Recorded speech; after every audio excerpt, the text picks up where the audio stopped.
Hello, my loves. Welcome back to the channel. How are you all doing? It is season period. How are you doing? How are you coping? Do you have huge patronage? Are you making sales? Are you working? Is the profit level coming up? If you have the answers to those questions, please leave them in the description, in the comment section. We'll come back to what is happening during this our season period or seasonal period. But today I have a story for you. Today we're not cutting, today we're not sewing, we're not doing any tutorial today. It's just going to be story time, but it is still fashion related. So I'm going to tell you tips and tricks customers or clients use to escape paying for the services we as tailors render. As a tailor, you know what I'm talking about. There are things, tricks customers do so that they don't pay you, so that they don't, meet up, or they just pay less, or they don't pay at all. I said I had moved to a new location and I wasn't really getting the patronage and turnout I usually get. I wasn't getting it, and that was because I had changed location. So I was, trying to make people happy so that I can retain them as customers. So it was around this period, this November, December period, But a customer walked into my shop and said, "Oh, I have an urgent dress to make. It is for traditional marriage. I completely forgot about it, and I didn't get the fabric. Excuse me, I didn't get the fabric on time. I completely forgot about the traditional marriage, so I just asked them for my fabric yesterday, and it's in 1 week. So I want to have this dress ready in 3 to 4 days because I need to travel two days before the wedding. And I have been to so many tailors and they rejected the dress. They rejected making the dress for me because it is urgent and it is season period. So a lot of tailors are busy and a lot of people have stopped collecting fabrics. And truth be told, at that time, I had actually stopped collecting fabrics because, in as much as I moved to a new location, I tried my best to, do a lot of work, sample clothes. I even bought fabrics from my fabrics and made clothes for myself, very nice, attractive designs, and I was sampling them every 2 days. I'm changing the designs on my mannequin. So it attracted a lot of customers for me. Oh, so if you move to a new location or you're looking for customers, okay, don't just sit in your shop and wait for customers to come. You can go to the market, buy fabrics, and make beautiful designs for yourself, your sister, your friend, and display on your mannequin, and you see the customers it will attract. It works like magic. So at that time, I already had customers. I also had people from my previous workplace bringing clothes for me to make for them. But then, because I was at the point of customer retention, okay, I was at that phase of wanting to retain every customer that walks into my workplace. So when she walked in, and I know that the way to a lot of customers' hearts is doing something for them when somebody else has turned them down, or doing this for them when a lot of people have turned them down. So when she walked in, I saw it as a golden opportunity to retain this customer, and she said, "How much would you charge? I'm willing to pay." She now brought out the style she wanted to make. So this is the genesis of my problem. Now this client is chubby, is a plus size client. I am plus size, as you can see, so I'm not body shaming anybody. I am plus size and I have big tummy, so I'm not body shaming anybody. But she brought out the style that she wanted to make, and the model, the person wearing the dress, the style she wanted to make, is very, very slim, like a size 8, and when she showed me the style, I looked at her and said, "Ah, customer, this style will not fit you." And she hushed me with it. She said, "What do you mean by it will not fit me? What do you mean? Is that not a human being wearing the dress? What do you mean? All these tailors, people are always acting somehow." That's what the other tailor said. So when she said that's what the other tailor said, I did not listen at that point, because it would have been number one red flag for me. Someone else has told you that this design will not look good on you, and you are hell bent on making it. You're trying another person. So it would have been a warning for me, but I neglected it. So take that one. But I told them, okay, now let me describe the style. I've actually made that style here on my channel. So what happened is that the style is an shoulder bustier dress. So from, okay, I hope all of us are tailors, or if you're not a tailor, you understand what I mean. So it's an off shoulder dress fitted from the bust, like it's an off shoulder to the half length. Now from the half length, it's a full flare up until above the knee. Then it is gathered to below the knee, okay, or after the knee. It was heavily gathered, not just one, two steps. It was heavily gathered, two steps. Now it also have three-step flare sleeves, okay, full flare, a full flare sleeve, full circle flare, three steps on one side, three steps on the other side. Now this is a chubby client that has big arm, all this Christian mother arm. Know that I am not body shaming anybody.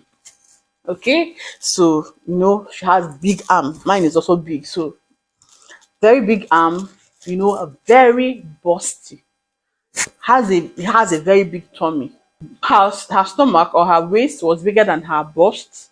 And I told her this style will not work. Oh, and she was, what do you mean? I'm not a human being. This one, that one, and I actually felt her pain at that time because even me as a plus size person, there are styles I would really love to make, and I won't make them because I know this is not going to fit me. Most of the time, I still do stubborn like she is and make the dresses, and I end up discarding them or not wearing them at all, or even giving it out to somebody else, and the person will still fit and wear. You get, so I understood her place. I understood how she was feeling because I have been there a lot of times. So and I said, okay, I'm going to make this dress for you, but I'm going to do a lot of modifications so that it's going to fit your body size. First off, we're going to reduce the flare, the three-step flare on the sleeve to be a one-step flare. Now it wasn't just a three-step flare. At this side, from here, from around the bicep, there was an elastic band that gave ruffles, that still added fullness to the arm. So I told her, okay, I'm going to moderate this for you. We're going to make it a one-step flare for the sleeve, but we'll have elastic or ruffles so that it will gather and add to what you have on your arm already. I didn't add excess fat to your arm. We're not going to do that. Then we're not going to make it a bustier. We're just going to add bust that and waist that to it so that the bustier doesn't add to the bust that you already have. Then when we stop at the half length, we're not going to make it a full circle flare. We're just going to do like three-quarter flare, half circle so that it's not so big. Then we'll just do minimal gathers at the down part. Very, very minimal, very small. As you just gather it a little. And I saw that design in my head and it was beautiful. She said, no, this is the design I want. This is what everybody is wearing. And I want you to make the exact same thing. Forgive my tautology for saying the exact same thing. But she said, I want the exact same thing. I said, okay, I was defeated. I was like, okay, I'll make a dress for you. How much? I told her 7,000. She said it's not too much. This one, that one. And this was like around 3 years ago. I remember I was hustling for customers. I said, okay. And I said, it's not 6,000. I said, oh, I do 6,000. She said, no, 5,000, 5,000. I looked at her and looked at the design. Normal me, that design will not take me more than 30 minutes to cut. Then maybe 1 hour to sew, especially when I'm working with industrial machines. So I said, okay, no problem. And then tailoring materials were not as expensive as it's were now. So I said, okay, no problem. 5 5. I'm going to just add that extra 500 for my malt and gala. So she now said, okay, remember in 3 days. I said, no problem, in 3 days, even in 2 days, even tomorrow evening it will be ready. So I called it a job. I came back to the house with it that night. I did the cutting that night. So the next morning when I got to the shop around 8:30. So by 9:30 the dress was ready because I already finished cutting at home. So when I got to the shop, I just did joining, ironing, and before 9:30 the dress was ready. So and I sampled it because I was always in a rush to get customers, make their clothes, sample it so that when they pass, they'll see that their clothes is ready, they'll come and pay, collect, and another person will come and bring. So I sampled it. So in the afternoon around 12, this customer walked past and she saw her dress. She said, wow, you're done. Wow, it's very beautiful. It's very, very beautiful. You did it very fast though. It didn't even take you anything, no. And you're saying 7,000. This month that never cost you how many hours to make. You never spend a day or 2 days. And you're telling me 7,000. All these tailors, Anyway, God give me money, let me come and collect the dress. These were her exact words, her exact words. And when she said, God should give me money, let me come and collect the dress, I said, God should give you money, let me come and collect the dress. Now, meanwhile, I always collect like 60% or 70% of my fee before I start making the dress. So she said she was going to the ATM to make a withdrawal, that she bring back the money for me the next day. She'll bring the money. I said, okay, don't worry, I have POS. You can use my POS to, pay. No, she said no, that she wants to go to the bank first. That she has a problem with her ATM. She wants to rectify it with the bank. And when she does, she'll now withdraw and that she'll not worry that she'll bring the money the next day. So when she now said that God should give her money to come and collect the dress, I was like, sister, you said you wanted to go to the bank yesterday. Oh, how come? What happened? That dress stayed there for one day, for day one. The next day, I did not see her. The third day, I did not see her. This was somebody that told me that the dress she wants it in 3 days, and that she wants to travel 2 days before the event.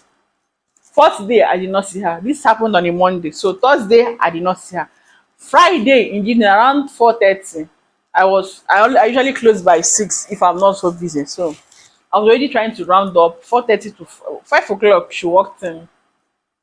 And I tell her I want to test my clothes. I said, okay, no problem. Come inside and test the clothes. She walked inside. I closed my door so that people will not see her and reduce her bride price. So I closed my door and she tested the dress. She looked at it. She didn't say anything. She looked at it and said, I want to take the cloth too, but I'll pay you when I come back from the wedding. I'm the one that'll help my sister. I'll be her friend. I'm the one that'll help her pick money during the wedding. So when I come back, I'll pick money. When I come back, I'll give you. I said no. I don't really, no matter what happens, I don't release my clothes. I don't release clothes that I make without receiving payment. If I don't receive payment, I don't give her clothes. She said, what do you mean? That people do it? It's not the first time. I should just give her the clothes. She's going for a wedding. At least not an ordinary brother. That she's going to Data Lego, in Igbo, that she will get big money. That when she goes, and what she has now is her transport to go for the event in another state. That when she comes back, she will pay me. I said, my sister, I'm very sorry, but I cannot release the dress. She said I should do now that she wants to enter night's bus. She wants to leave today. She told me that the event is on Saturday, I'll be on Sunday. Today is Friday. She wants to start going. Now that she do now. I said, I cannot release this dress for you. She dumped it and stormed out of my shop. I was like, okay. 5:30, we are doing finishing touches. We're always almost rounding up. She just walked in. I should give her that letter test again. I said, oh yeah, I thought you tested the cloth now. She said I should give her that. She wants to test it again. You want to test the cloth again? She said yes. I gave her. She worked. What rubbish is this? What kind of breast pad is this? You know that I have bust. You now made the breast pad to be very big. Now, before we started this dress, before I started making the clothes, I always have this procedure. When a client comes and verbally says the style she wants, I always put on the recording of the sound recorder of my phone.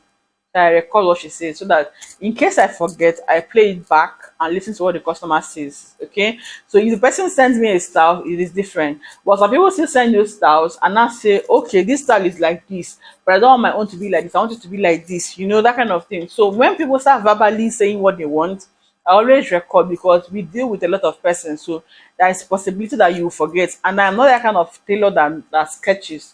When you write somebody's measurements, you now sketch what the person wants. I don't know how to do that. So I don't sketch. So what I do is to record you unknowingly.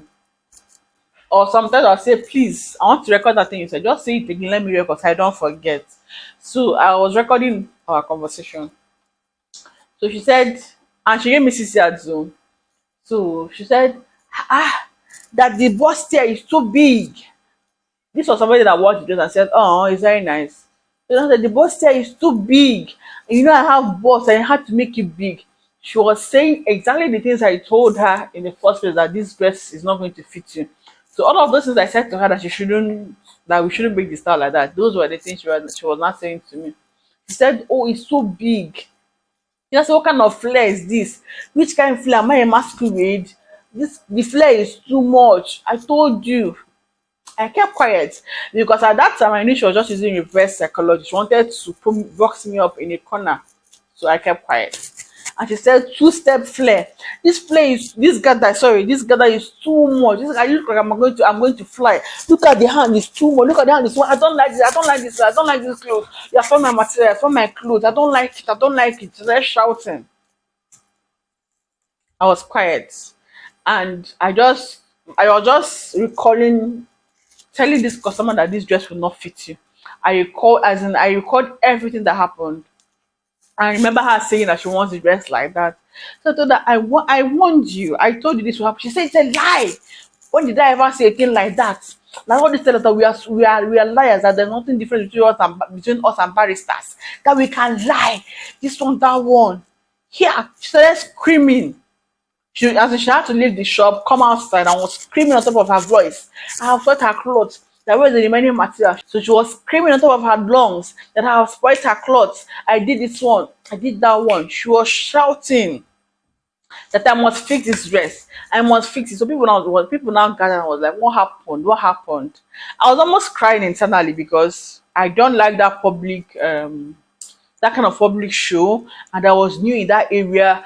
And for people to now see me quarreling with a customer that her dress did not meet her expectation, it was heartbreaking. I was so hot, I was so sad. So I couldn't really say anything in my defense. So I just kept quiet. So people assumed I had actually spoiled her fabric for because I was silent.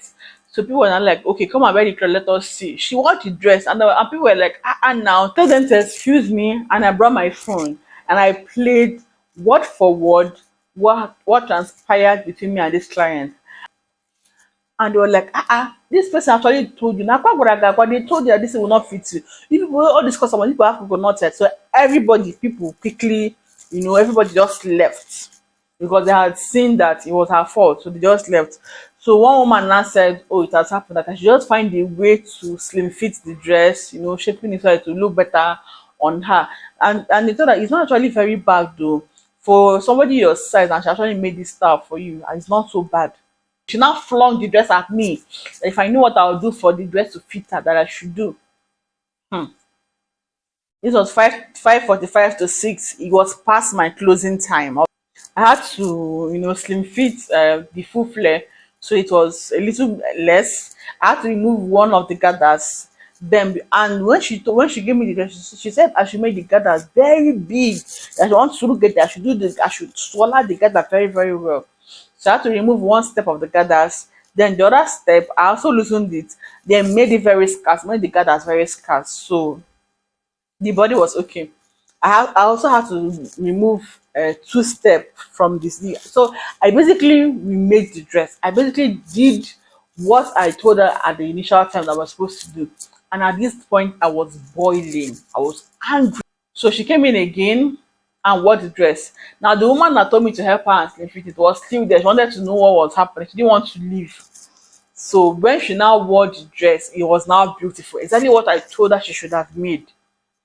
It looked better and fitted her body stature better. Even me, I fell in love with this design and I made one for myself. And that was the one I shared on the channel. I made the tutorial on that dress here on the channel. So the woman was like, this is what this seller told you that you made for you, but you said no, you are very, very stubborn. So when she saw that the dress was okay, she left and said she was coming. She came back again with 3,000 naira. Remember that our agreement was 5,500. Initially it was 7,000. We now agreed on 5,500. She now came back with 3,000 naira and kept it on my table. And that I should hold this one. That she had to go and borrow it. Then when she comes back, she'll complete the money. I said, lie. This dress is not leaving my shop. For all the stress you put me through, for all the shame you brought to my shop today, for guiding people to this place, people that don't even talk to that, I just came to this place newly, for all the things you did today, you must pay me my money. And now my money is no longer 5,500, it is 7,000 because I had to remake this dress. So if you're not paying 7,000, you're not collecting this dress. You can as well kiss the wedding goodbye. This both of us, we almost have the same stature. I'll just slim fit the dress and it will fit me. Then you lose your material, I'll lose my workmanship and my and the materials like lining, breast pad, all of the zipper, the things I use in making the dress. Both of you lose, I'll in fact I'll gain. She stormed off again, came back with extra 2,000. The money was 5,000. I said, your money is remaining 500. I said, no, my money is remaining 2,500. It is 7,000. So we dragged and dragged. I got angry. I got up, locked up my shop. So I had to carry the dress with me. So I was about to cross over to the other side of the road so that I'll board the vehicle going home. She now came back, threw the remaining money on the floor. I should give her her address. What is my concern? The money is my own. I picked the money, gave her her address, and she left with her wahala. So and it got me wondering because a lot of people actually do this. I have actually encountered customers like her before. So and I'm like, if at that time that she came and started shouting, and I got scared, and I was not worried about people would say because I was new to the place. What if I didn't have that voice recording? What if there were so many what ifs? And when this was happening, a lot of people just said, just give her, let her carry her wahala and go. Give her the clothes. I actually felt like giving her the clothes so that she carry her wahala and go. So that she had already brought people in. You know, she had already shouted her lungs out. She even went as far as threatening me that she should go and tell everybody that I don't know how to make clothes, that nobody patronize me again. So my sisters, my fellow fashion designers, my fellow tailors, this is one of the ways, one of the tips, the tricks that these customers will use so they will not pay you during this Christmas period. Open your eyes, shine your eyes, be vigilant, please. The times are very hard. Do not let somebody make you work for nothing. I'll see you in my next time, my next story time or tutorial. I hope you enjoyed my story. Oh, I hope you don't know. I'll see you in the next one. Bye.